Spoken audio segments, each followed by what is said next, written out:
قرآن مجید میں ان ناموں کو اس طرح بیان کیا گیا ہے کہ هو اللہ الذی لا الہ الا هو الملک القدوس السلام المؤمن المحیمن العزیز الجبار المتکبر سبحان اللہ عما یشرکون.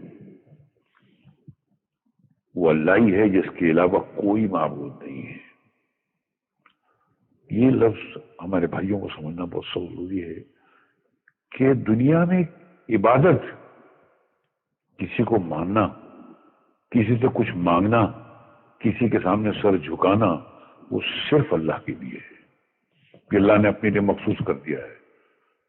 تو آپ کوئی ایسا کام مت کیجئے عبادت کا جو کہ صرف اللہ کے لیے مخصوص ہے.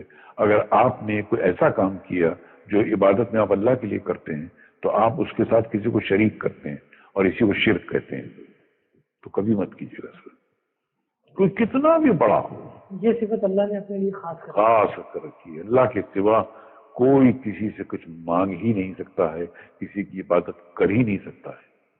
یہ کیونکہ یہ آپ کو پہلی بار جو کلمہ میں پڑھایا گیا اس میں بھی گیا لا الہ الا اللہ محمد رسول اللہ، کہ دنیا میں اس پورے آپ کی زندگی میں کوئی عبادت کے لائق ہے ہی نہیں.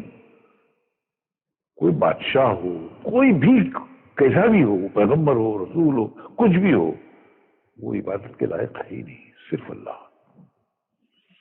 یہ مخصوص ہے اللہ کے لیے.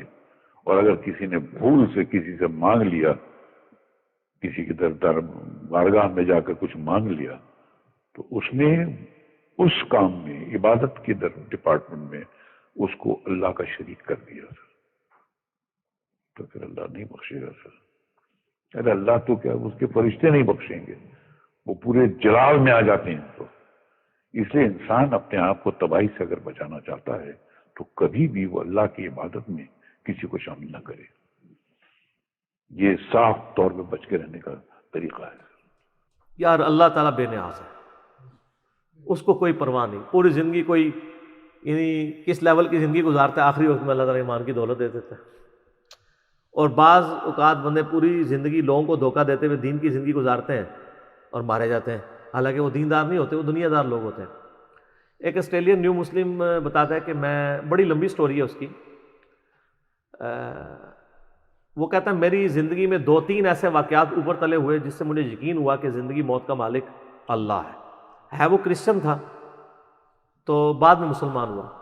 وہ کہتا ہے جی ایک میری زندگی میں واقعہ یہ ہوا کہ میں یعنی ڈرائیونگ کر رہا تھا، فل سپیڈ پہ جا رہا تھا ٹین ایج میں، اور کہتا ہے سامنے سے ایک ٹرک آ گیا اچانک. تو کہتا ہے میں نے آنکھیں بند کر لی کہ بس اب تو آخری وقت ہے. کہتا ہے ٹرک گزر گیا، مجھے کچھ بھی نہیں ہوا. کہتا ہے مجھے نہیں پتا یہ کیسے ہوا، نہ میں نے سٹیئرنگ موڑا نہ کچھ ہوا. کہتا ہے بہرحال اس ایک لمحے کے اندر کہتا ہے مجھے اپنی زندگی کی کئی ایک چیزیں آخری وقت جب بندے کو آتا ہے نا تو کہتا ہے مجھے اپنی زندگی کے کئی واقعات ریمائنڈ ہونے شروع ہو گئے کہ اب تو میری موت آ گئی ہے، میں نے تو یہ برائی بھی کی ہوئی ہے، یہ برائی بھی کی ہوئی ہے، یہ برائی بھی کی ہوئی ہے. اچھا کہتا ہے میں پریشان ہوا. پھر کہتا ہے کچھ دنوں بعد میں ایک ATM مشین کے اوپر پیسے نکالنے کے لیے گیا تو وہاں پہ کوئی بندہ اندر گھسا ہوا تھا. اس نے یہاں پہ ریوالور رکھی اور مجھ سے پیسے مانگے. تو کہتے ہیں میں نے اس کو پیسے نہیں دیے تو اس نے وہ پسٹل چلائی. کہتا ہے اس نے چلائی تو گولی نکلی، دوسری تیسری چوتھی پانچویں، اس گولی نکلی نہیں. تو کہتا ہے یہ 2 واقعات اوپر تلے میرے ساتھ ہوئے، یہ اللہ تعالیٰ پھر گائیڈ کر رہا ہوتا ہے. کہتا ہے میں نے پھر کہا کہ میں پرپز آف لائف کو تلاش کروں گا، مجھے 2 بار زندگی نہیں ملی ہے. تو اس بندے نے اسٹڈی کرنا شروع کیا، الٹیمیٹلی وہ قرآن تک، اسلام تک پہنچ گیا، مسلمان ہو گیا. پھر اس نے مسلمانوں سے بھی بڑا گلہ کیا کہ یہ آپ کا کام تھا ہمیں پرپز آف لائف بتاتے، زندگی کا مقصد کیا. تو وہ کہتا ہے کہ میری ایک نانی تھی نا، ان کی عمر 80+ تھی. تو وہ کہتا ہے وہ گاؤں میں رہتی تھی. تو کہتے ہیں وہ مجھ سے بڑا پیار کرتی تھی. تو وہ کہتا ہے کہ میں یعنی مسلمان ہوا تو میری پہلی خواہش یہ ہوئی کہ میں کسی طریقے سے اسے مسلمان کر لوں. وہ تو مرنے کے قریب ہے، کلمہ پڑھ لوں. ٹھیک ہے.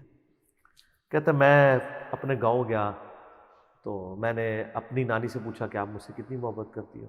اس نے کہا بیٹا میں تو تیرے لیے جان بھی دے سکتی ہوں، سب کچھ.